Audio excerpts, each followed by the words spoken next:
All right. Hey, everyone. Good to see y'all. So yeah, as Sina mentioned, I am here to continue sharing from Out of the Stillness. And this week, I am beginning with quote 104. I do have the 7 steps to awakening with me this time. So I'm going to open up the 7 steps to awakening to quote 104 too. 104 also, not 142.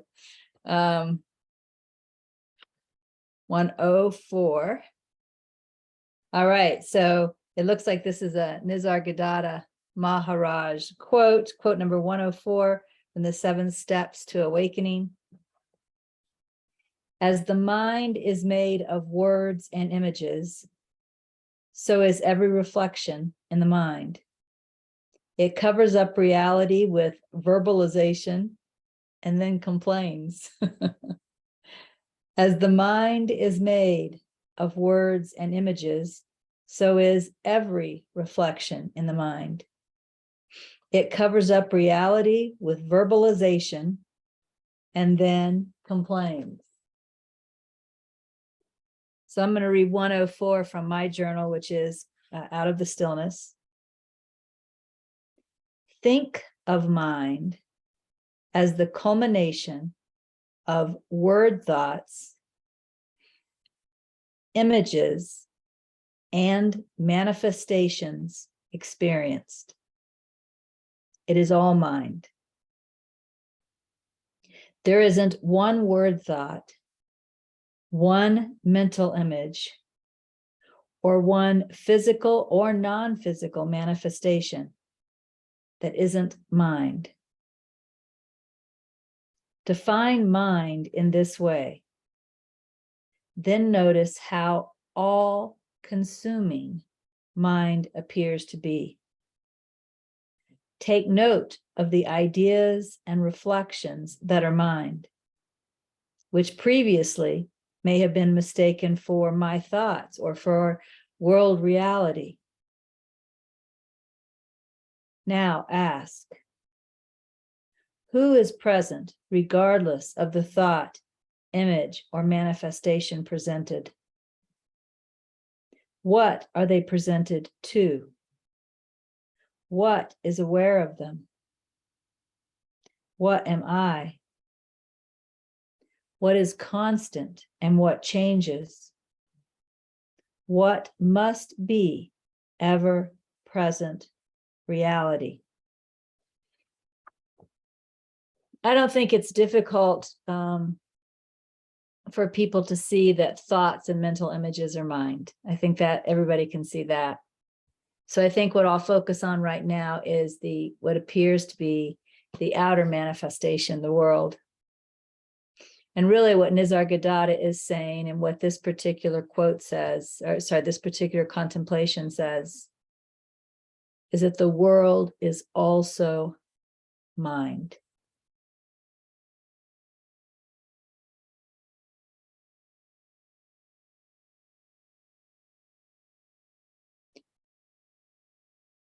The way that I came to see that as true was kind of twofold. Part of it might be what you would call the law of attraction, which isn't a practice that I recommend as a practice of awakening, but yet at the same time, it can be a step on the stairway to heaven. Because as I practiced the law of attraction, and then what I was working with came into manifestation, I could see that it came from mind. Right? This helped me to see the world as mind. Prior to practicing the law of attraction, I thought the world was the world. And I was a person with a little bitty mind that had no power at all. It was just my thoughts and my mental images, but it was all locked inside this head. And other than affecting my own mood, it couldn't really do anything else, right? This is how I saw. But as I began to practice things like the law of attraction, or I began to look back and see where I had accidentally practiced the law of attraction before I even knew about it, I could see that mind was somehow this bigger, more powerful force that created manifestation and was not locked inside of this brain, although this brain is certainly connected to it, one with it, part of it.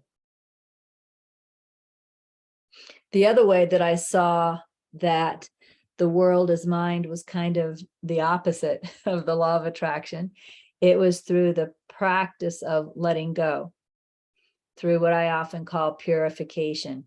So as I would focus on certain thoughts, they, just like the law of attraction, they came into experience, but it wasn't because I was trying to track these particular thoughts. It's just because my mind was stuck on these thoughts, right? They were spinning in my mind and I was stuck on them. And so as I learned to practice rest, accept, and trust, and I learned to let go, genuinely let go of certain thoughts, the manifestation around me began to also change.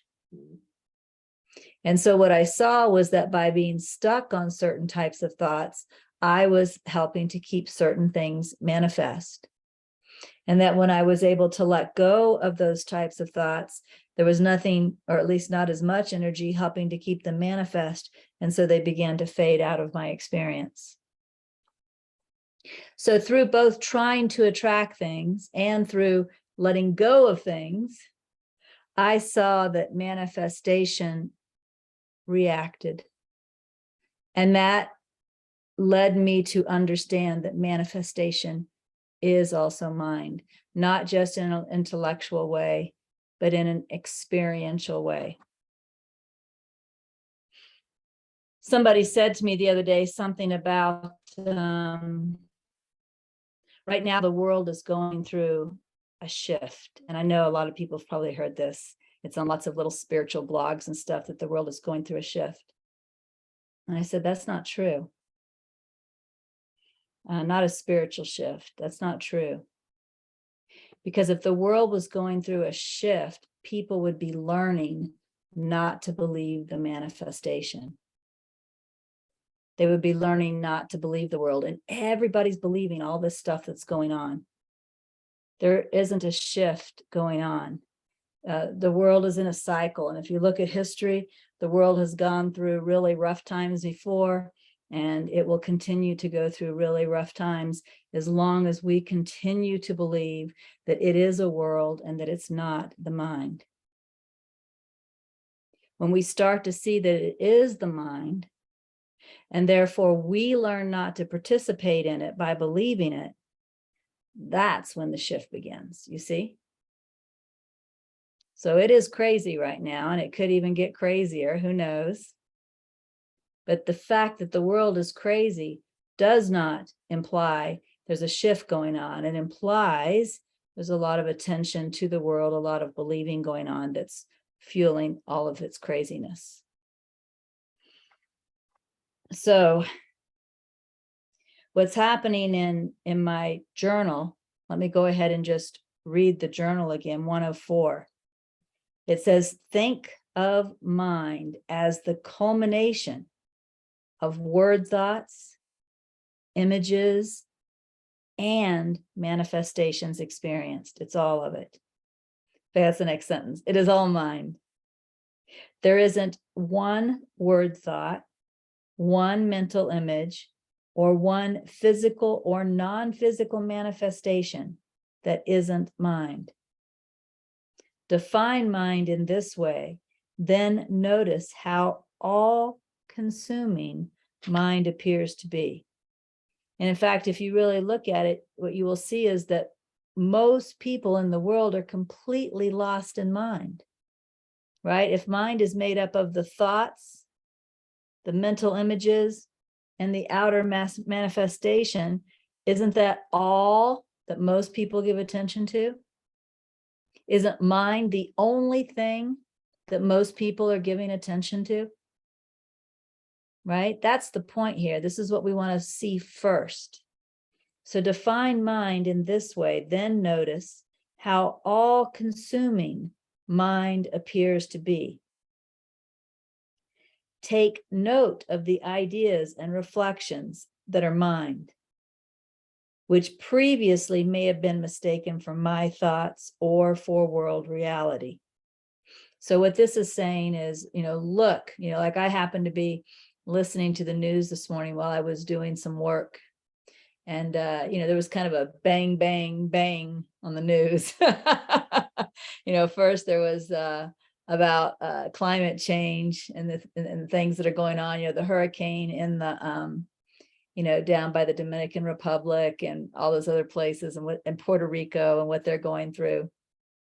And then bang, about Putin threatening the United States and the West with nuclear weapons, saying that he's very serious. And Biden, of course, giving a speech to the UN and responding to that. And then bang, the New York, who was it? Was she the governor? I'm not sure who she was. Some powerful lady from New York suing Donald Trump for all of his alleged illegal business practices and wanting to basically, as a business person, as a business family, kick him and his family out of New York so they can't do business there anymore. So that's an awful lot of stuff in maybe an hour. Well, what this is saying is, look at that. Look at all that, what appears to be outer stuff. And realize it's all mind. Right? Just look at that. It's all mind.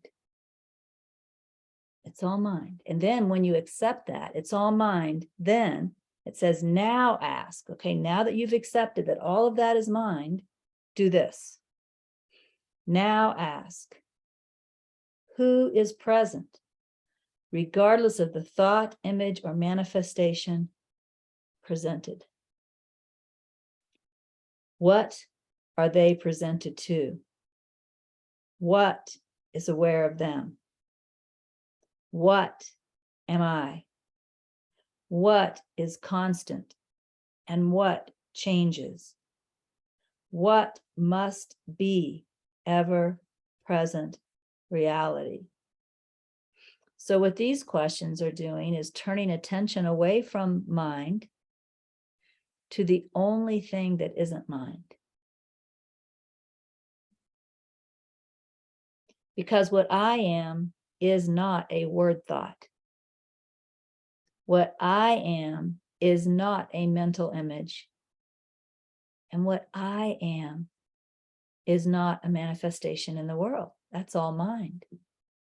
What I am is the presence that is present that all of this appears before. That's the practice. It's that simple. It's just pull the attention out of mind, which includes the world. Pull the attention out of mind, turn it around, and place attention on the self. Now ask. First, acknowledge that's all mind. Mind. Now ask, who is present, regardless of the thought, image, or manifestation presented? So regardless if there had been some, quote, good news story, which there really wasn't, or if the news stories are apparently dire, like climate change and the possibility of nuclear war are both dire, whether it's a good news story or a dire news story, what are they presented to? What's aware of them? What am I? What is constant? And what changes? What must be the ever-present reality?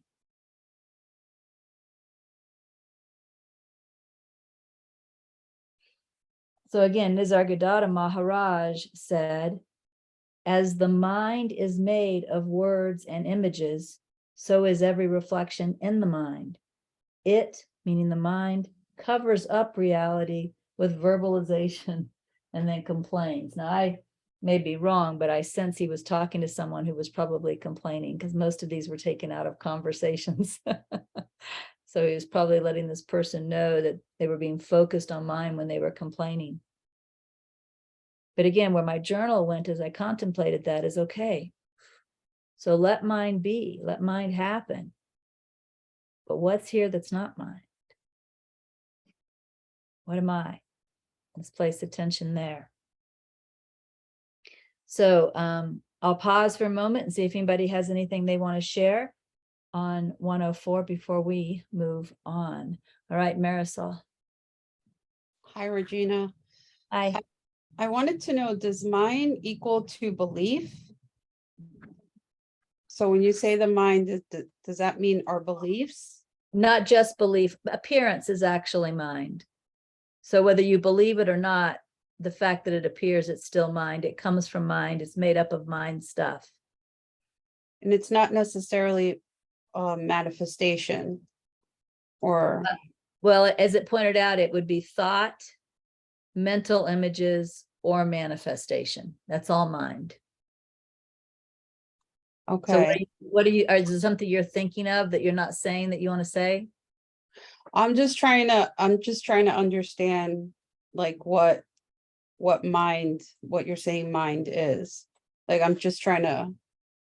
Everything but the self. How's that? Okay, that makes sense. Yeah, there's really nothing you can leave out of it except for true self, this constant isness.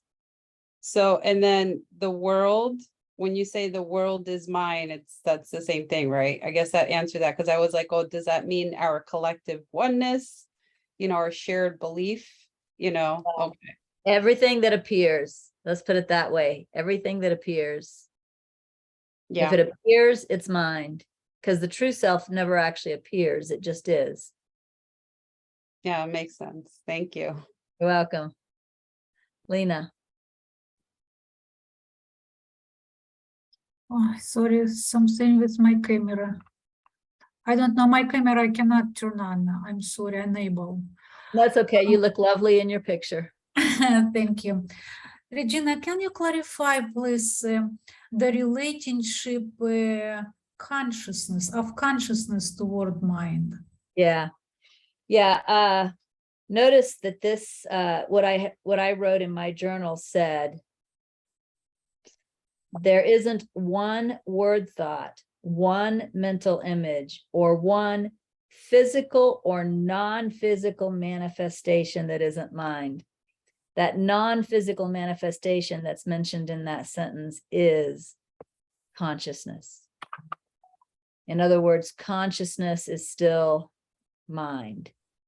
And so, and again, of course, this depends on how you define the word mind. Mind has multiple definitions. It's not the thinking mind, right? The thinking mind is something that happens in what I call the fourth principle of God. But it is still mind. Mind in this case would be more like attention. Attention, if you look up the word mind, one of the definitions of mind is attention. So consciousness would be more like that. Basically, the first principle of God is the only pure reality. And even consciousness, which is the second principle of God, which is far more pure than anything in the fourth principle, even it is not 100% pure. It is still, it's what Nisargadatta refers to as the first fall. He also refers to it in the Return to Awakening as the last outpost of illusion. So consciousness is actually a very subtle manifestation. And therefore, because it is a manifestation, because it appears, and you can see consciousness when you learn to see it, you can be the seer of consciousness. It appears not as a physical manifestation, but still it's something that you can be aware of. It would then qualify as mind. But for most people, I would say don't worry about that too much. Most people are still believing the world. And I would start at that level. Let's start by learning not to believe the world. Most people are still believing their thoughts and their emotions. I would start at that level, let's let go of believing our thoughts and emotions. I wouldn't worry about letting go of consciousness until you have awakened fully to consciousness. So get yourself there first, and then get ready for the next step. Yeah, I didn't expect that complication. For some case, I thought that consciousness is God, or we are total consciousness, but as the total consciousness, for example, we are getting some insights, people who are enlightened. We are simple people, we are completely closed in our world. But this is something. Well, one thing I want to say about the word consciousness is, like mind, it also has many, many different meanings. And there are some masters like Ramana Maharshi who use the term pure consciousness. And they, in that case, when he says pure consciousness, he is actually referring to the first principle of God. So this is what I hate about friggin' words. They get used in more than one way. They mean more than one thing. And then people that are listening at the word level get all confused, right? Because the words don't mean the same thing all the time. So I think what's most important about the spiritual path is to know where you're at and know what you need to be letting go of right now. Focus fully on that and forget everything else. How's that? Yeah, it sounds better. This is actually was the first time when I was confused with Nisargadatta Maharaj. He wrote, the important thing is the consciousness. And I thought consciousness is the world. You must give your full attention to the consciousness itself. Yes, Nisargadatta's teaching is perfect. What Nisargadatta is teaching, it's really a two-step process. And if you really pay attention to his teachings, he's very clear that it's a two-step process, but you have to kind of look at all of them. But first, when you are not awake to consciousness as what you are, you pay attention to consciousness. You pay attention to that which is consciousness in you until you awaken to consciousness as what you are. Then you continue to pay attention to consciousness. You continue to watch it until you wake up beyond it. Two-step process. But the fact that that second step is there shows that consciousness itself is a subtle manifestation. Perfect. Clear. Thank you. You're welcome. All right. Are we ready to move on then? Okay, let's see what I have circled next in my book. 111, 111.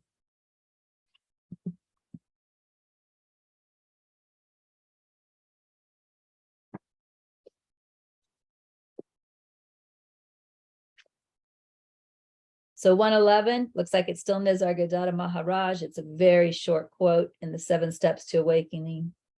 It fits very well what we just looked at. He says, knowledge by the mind is not true knowledge. Again, the quote is simply, knowledge by the mind is not true knowledge. So now I'll go to my journal out of the stillness. It says, the mind tells us that what it knows, what it feels satisfied with as I know, is knowledge. This is not true. The mind's satisfied sense of I know is only strong, false self-identity, which means it is the opposite of knowledge. Let go of all desire to have the sense of I know satisfied. Look carefully and let go of all desire to have the sense of I know satisfied. And again, if you really realize what's going on here. This is a personal journal, right? Later published, but this is a personal journal. So what's happening here is I am talking to myself. And the fact that I almost word for word repeated that last sentence twice shows that that's really something I felt like I needed to work on at that time. Right? It says, let go of all desire to have the sense of I know satisfied. Look carefully and let go of all desire to have the sense of I know satisfied. So, that's really saying this is something that I really felt I needed to work on. I really felt I needed to pay attention to. One thing that's interesting to me here is the word sense, the sense of I know. In other words, what I'm really noticing is there's a feeling of pride, right? There's a feeling of pride when I think I know, or a feeling of being right, being more right than others in a lot of cases. In the journal, it calls it a strong false self identity. And so I remember, although I can't remember the specifics, I remember the general practice of when I was in a conversation with someone and they would state their I know, and I felt that I'm the one who knew. I remember letting them have it. It's kind of like a game, everything was a game to me. I'm sorry, I'm just a great big game player. The whole awakening process was a game. But the game was let them have it, right? Just let them have it. And the only time that I, at least in the practice, and I'm sure I messed up, but this was the practice. The only time that I would state my I know is if prompted, right? If prompted, so for example, I might be in a trustee meeting with Awakening Together, and there might be something that as president minister, I knew that the others didn't know, and to withhold that information would not have enabled the team to look at it fully, right? Like it wouldn't have been fair to anybody. So there were times when I was prompted, but that was more of a that had more of a humble feeling to it. It wasn't the sense I know. It was just a fact that as president minister, I knew something they didn't know, and they needed that information before they made this decision, right? So it was different. So that's why I really am tuning in here to the words, the sense. It was that feeling of I know, not just the mere fact that maybe I knew something that needed to be said, right? One is humble, one is just matter of fact, and the other is, that strong false self-identity. So let me pause for a moment, because I know ego loves to confuse things. So can y'all hear what I'm saying? That there is a difference between sometimes you do just have to state what you know. It's just part of the job, right? And then other times it's feeding the ego. And so what we're letting go of is the times that it's feeding the ego, right? We're not quitting doing our job. If our job is to say, I know that. Oh, I know the answer to that question. I'm the one with that information, right? That's different. So what I noticed was, and I think this is true for everybody, I don't think this was just me, but I was looking at it in me, of course. What I noticed was I was playing that game of strong false self-identity with I know, I know that, but it had that sense in it that was, the way Laurent used to say it is, it didn't smell right. He started to say that didn't smell right. There was that sense that it just didn't smell right. This wasn't a humble sharing of knowledge that it was my job to share. This was a propping up of me. Right. And so I began to play the game of let them have it. Let them have it. Right. Let them have it.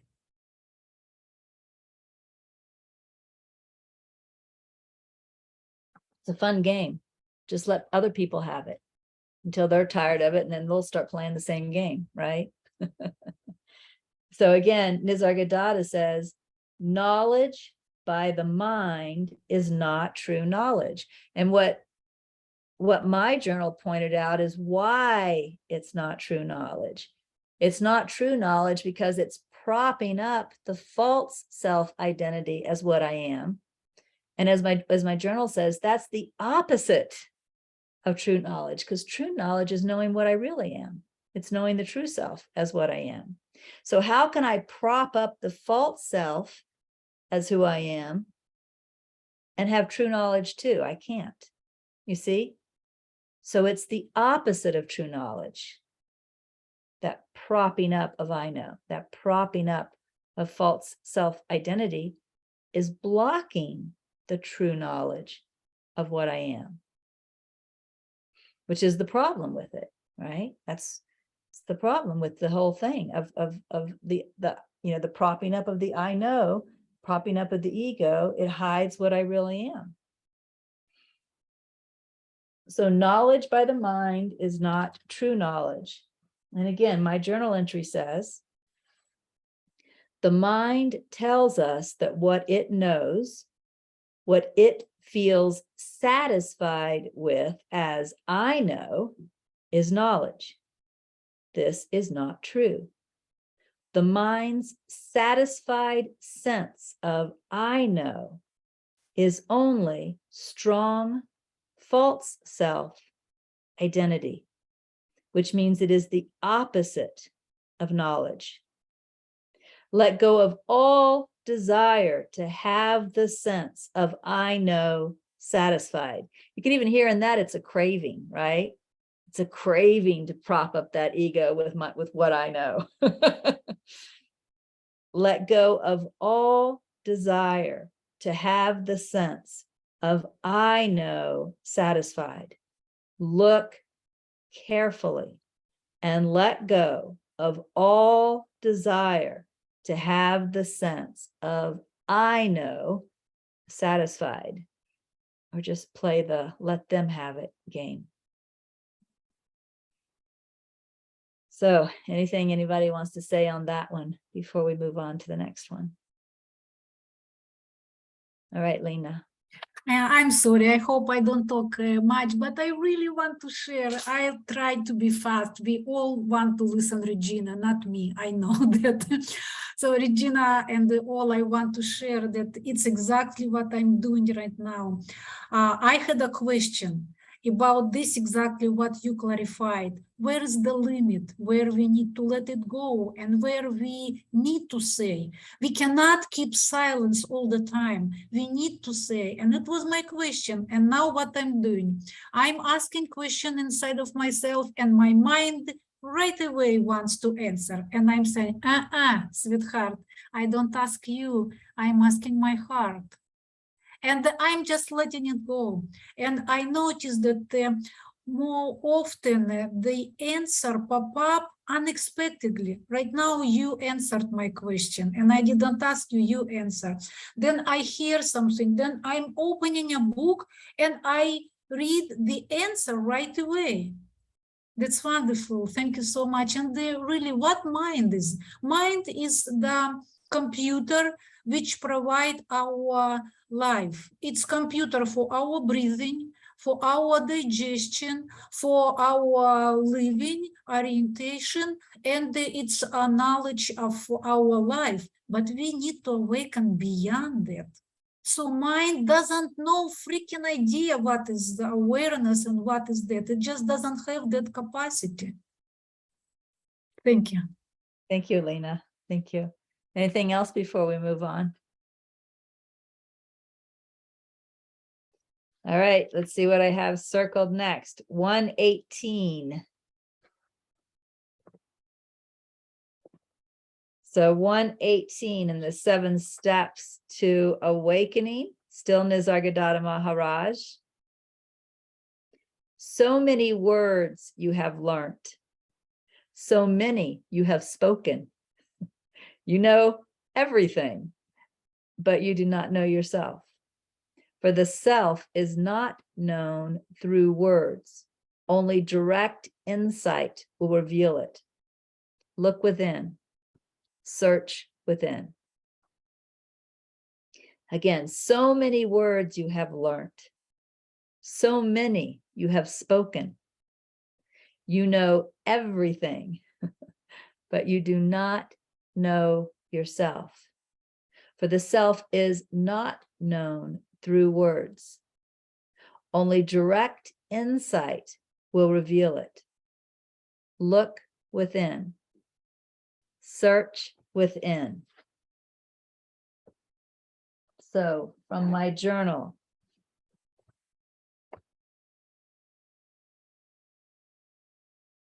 study and learning and talking with others about spiritual teachings has been helpful to this point.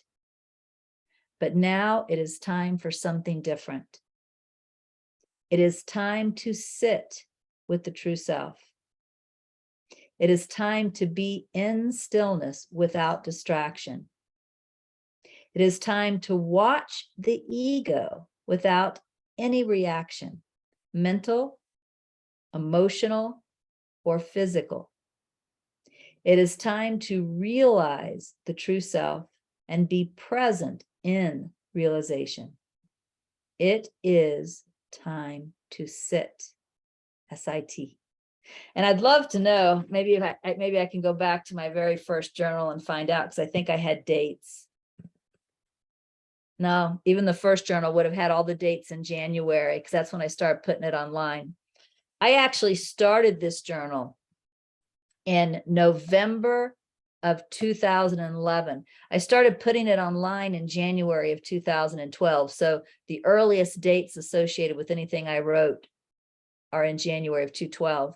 But I started in November of 2011. And what happened in November 2011 is Jay and I went to India for the first time. We went to Arunachala and Ramana ashram. And when we were leaving India, of course, the whole time I was in India, first of all, I was sitting. Even though Jay and I went together, we would go our separate ways for the first part of the day. Then the second part of the day, we would come together and do something. But, from early morning until, maybe 2 o'clock in the afternoon, I was just sitting at Ramana ashram. I spent a lot of time in the old hall, if you've been there, sitting with the giant picture of Ramana they have in the old hall. When we were leaving, we were there 3 weeks. When we were leaving, the plane that we got on got grounded by fog, but they kept us on the plane. So we were on the plane for 3 hours, and I was working on the 7 steps to awakening. This was now December. I was working on the 7 steps to awakening, and I was in the Nisargadatta quotes. And right now we're on quote number 118. The last step 1 Nisargadatta quote is 119. So it's possible that I was doing these quotes on that plane that day, right? When I was on that plane that day, waiting for us to take off, doing these quotes, I received the guidance to make 2012 a year of increased silence. Some of y'all may have heard me talk about this. That guidance came on that plane. And so what happened in 2012 was I let go of a ton of things I had been doing. Awakening Together hadn't started yet, but it was the foundation for the Holy Spirit. And I had all kinds of stuff I did. And I was guided to let go of all of the work. And while Jasmine was at school, which including the bus took about 7 hours a day, I just sat in contemplation. And I did this for a year. It was at the end of that year, in December of 2012, a year later, that I was guided to start Awakening Together. It was also during that year, during the year of 2012, that I had the realization of the 4 principles of God. But the reason I'm telling you this story, there's a part of me that wonders if quote 118 isn't when the guidance came on that plane that day. I can't say for sure because I don't have the records, but listen to these words. Study and learning and talking with others about spiritual teachings has been helpful to this point. But now it is time for something different. It is time to sit with the true self. It is time to be in stillness without distraction. It is time to watch the ego without any reaction, mental, emotional, or physical. It is time to realize the true self and be present in realization. It is time to sit.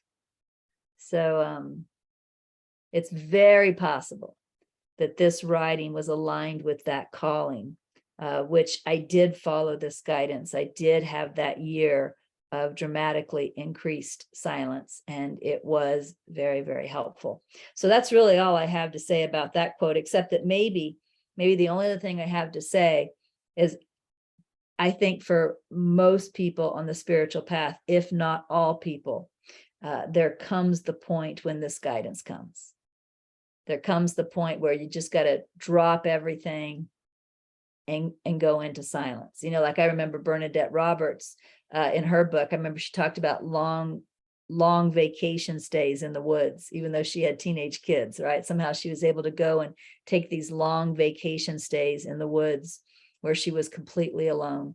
Or sometimes she would go to a Catholic monastery and spend some time there alone. So this calling to just drop all of the even spiritual activity and just be in contemplation and meditation alone. It's a very, very important part of the path when it comes. So anybody want to say anything before I move on to the next quote? Because that's all I have to say about that one.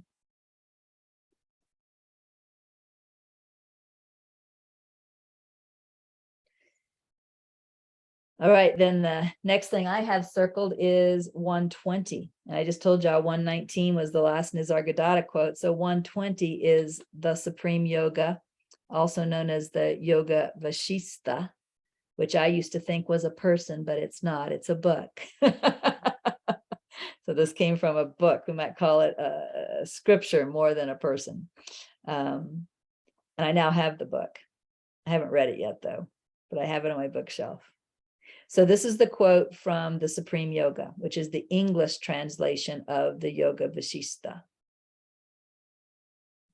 The fool asks irrelevant questions irreverently. I had to look at those two words because they look so much alike, but it's not the same word. I was like, wait, very, very similar words. The fool asks irrelevant questions irreverently. And the greater fool is he who spurns the sage's wisdom.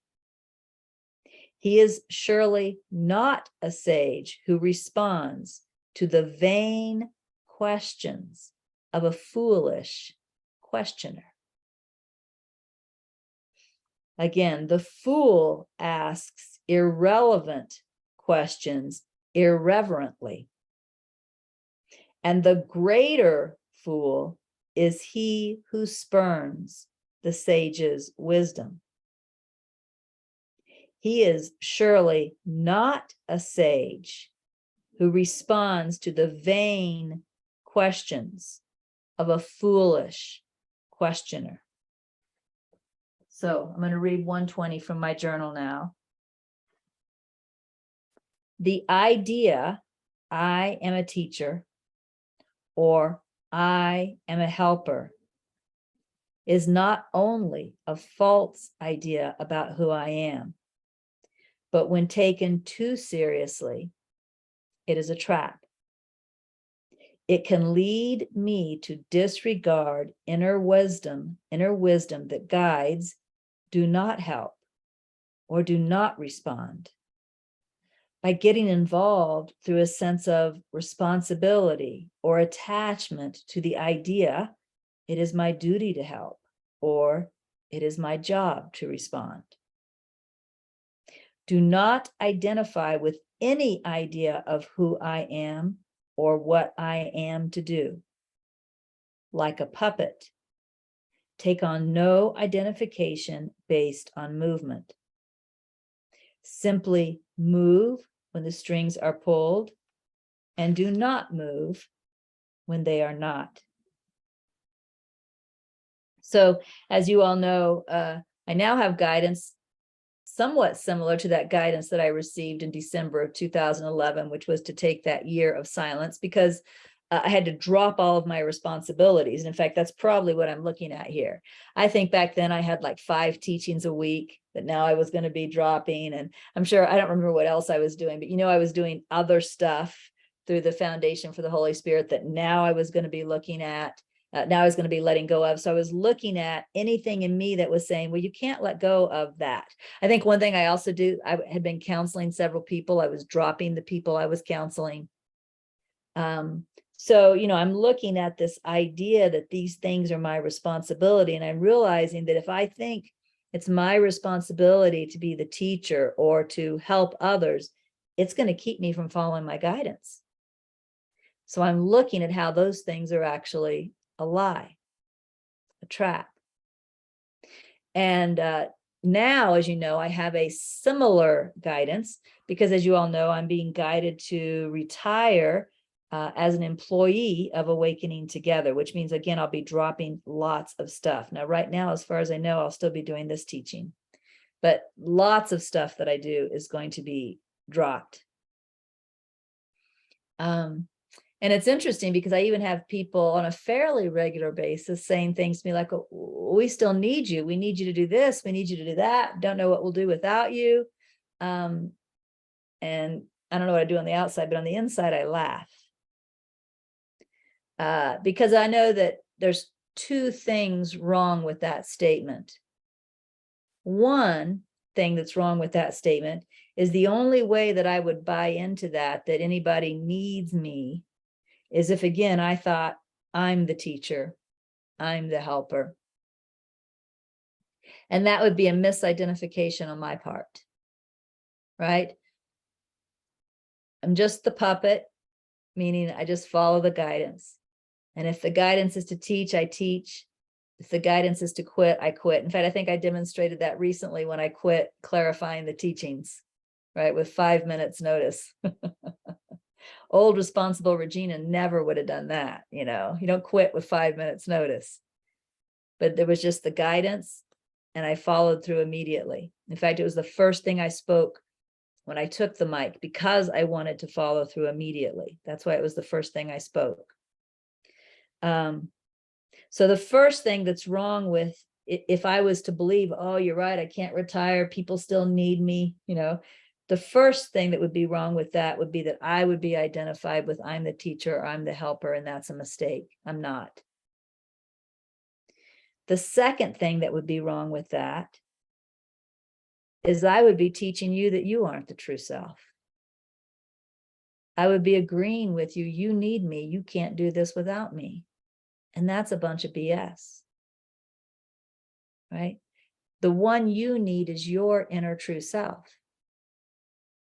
And maybe by me getting out of the way and without you having me to lean on as much, maybe some of you will actually go deeper into that true self.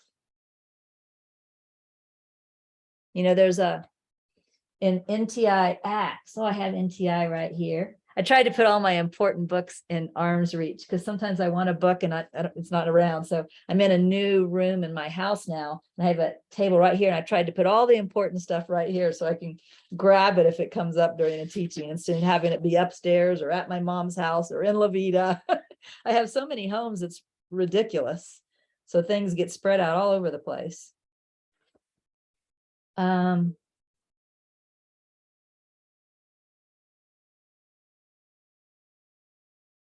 Okay, so this is NTI Acts, chapter 1, the first paragraph, the very first paragraph. It says, the power of all truth is within you. The story of Jesus is helpful to you as a guide, a tool, and a symbol. But the answer for you lies not in his story. If it had, he would have stayed on earth to provide the answer to you. But Jesus left your realm and returned to the Father, that you may be freed to find the answer within yourself. Did you hear that? I'm going to read it again, just in case you didn't. NTI Acts, chapter 1, the very first paragraph. The power of all truth is within you. The story of Jesus is helpful to you as a guide, a tool, and a symbol. But the answer for you lies not in his story. If it had, he would have stayed on earth to provide the answer to you. But Jesus left your realm and returned to the Father, that you may be freed to find your answer within yourself.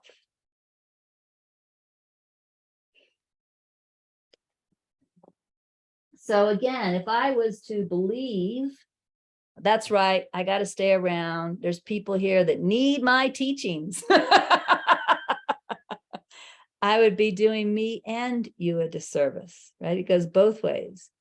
I would be identifying as the teacher, the one who knows, who has to provide, and I would be teaching you that all of the clarity is elsewhere besides in you, and that would be the disservice to you.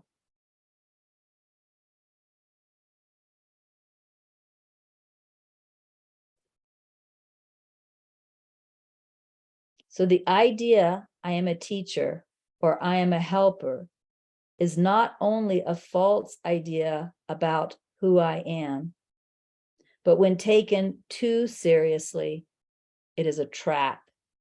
And again, this is just looking at me because this was my personal journal. But what we're seeing here is it's a trap for both of us if we both get caught in that trap, right? If you think I'm your teacher and somehow you're losing something because I won't be around as much, you've stepped into the trap. Do you see? The idea I am a teacher or I am a helper is not only a false idea about who I am, but when taken too seriously, it is a trap. It can lead me to disregard inner wisdom that guides, do not help, or do not respond. You know, like recently, just a week or so ago, Jacqueline, they're getting ready to plan the 2023 retreats. And Jacqueline asked me if I would do retreats. And I still have that guidance not to commit to anything. That hasn't changed yet. I have nothing against doing retreats. I love doing retreats in La Vida. I have a condo in La Vida that I'm currently remodeling. It seems convenient for me to do retreats, but I still have the guidance not to commit to anything. So what I wanted to do was be true to my guidance. And so I told her, I said, I can't commit to doing a retreat right now. I said, you guys go ahead and plan your retreats. And if I get guidance to do a retreat, I'll fit it in the cracks of what you planned, right? There'll be spaces. There won't be retreats every week. I said, I'll fit it in. And I said, and if you want to, you can go ahead and, in the budget, we have to put in what projected income is, what projected expenses are. I said, you can put 2 retreats for Regina in the budget. And I said, and if we don't do it, we just don't do it. You see how loose that was? It's a great big fat maybe, right? Because that's my guidance. I mean, my guidance right now is not to commit to anything. So I can't commit to anything, you see? I can give great big fat maybes. Right? Those are okay. So what this is saying is if I identify with the idea that I'm the teacher, I might disregard guidance like do not commit to anything. You see? Because, it's time to plan those retreats and they need me to do retreats and, So I have to pay real close attention. The idea I am a teacher or I am a helper is not only a false idea about who I am, but when taken too seriously, it is a trap. It can lead me to disregard inner wisdom that guides do not help or do not respond by getting involved through a sense of responsibility or attachment to the idea it is my duty to help or it is my job to respond. Do not identify with any idea of who I am or what I am to do. Like a puppet, take on no identification based on movement. Simply move when the strings are pulled and do not move when they are not, right? Move when the strings are pulled and do not move when they are not. So if I feel a genuine energy coming in to go ahead and say, okay, now I can tell you I'm going to do retreats and this is when I can do it, then I will do that. If I do not feel that genuine energy, if the genuine energy remains, stay uncommitted, right? I won't commit to anything. Because what's still important for me is not identifying with the false self. What's still important for me is just following the guidance and doing nothing else. That remains important. And that's really the heart of what 120 is about in my journal. Now, again, what's interesting is when we look quickly back at the Yoga Vashista, it says, the fool asks irrelevant questions irreverently. This is what we say, people just like to hear themselves talk. It's just like that I know sense that we talked about earlier. By getting to talk to the teacher, they're puffing up their ego, right? That's what it means by irreverently. It's just like the I know sense, right? So the fool asks irrelevant questions irreverently. And the greater fool is he who spurns the sage's wisdom. But he is surely not a sage who responds to the vain questions of a foolish questioner. And I don't want to call anybody here foolish because I think y'all are very sincere. But there have been times when I've said, I'm not going to answer that question, right? The question was not a helpful question, not a good use of time. And so I just kind of said, I'm not going to answer that question.